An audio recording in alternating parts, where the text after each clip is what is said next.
Right, John the Man here, Howth walking tours with another small story.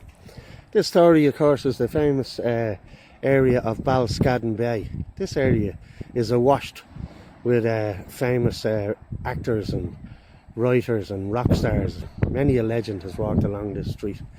No fewer than John Banville, who lives in Howth at the moment, and Larry Mullen Jr., who is the drummer with U2. These are two of the residents that are in Howth today.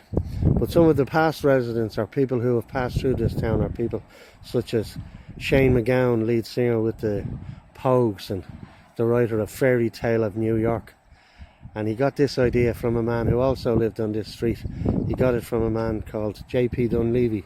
J.P. Dunleavy wrote a book called The Ginger Man about his time as a student in 1920s Bohemian Dublin.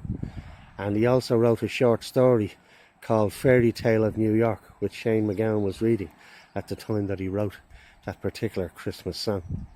Also, one of our famous residents here is, of course, the great Phil Lynott.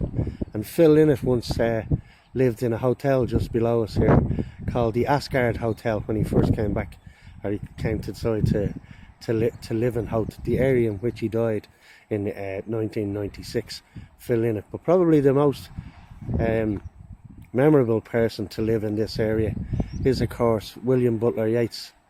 He was the first person in Ireland to win a Nobel Prize for Literature, and he did this in 1923. And he lived on this street of Balscadden Road in the 1880s. And he grew up and had a crazy obsession with a lady called Maud Gonne. He had a particular interest in the occult and stories about fairies and goblins.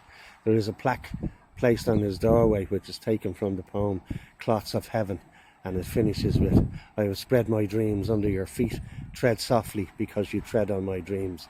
Another small thing before we'd head on up onto the cliff today, he would probably say, "Fairies, come and take us from this dull world, for we ride upon this wind together, may we dance across the mountain like a flame." Once again, John the Man, Howth Walking Tours, signing off.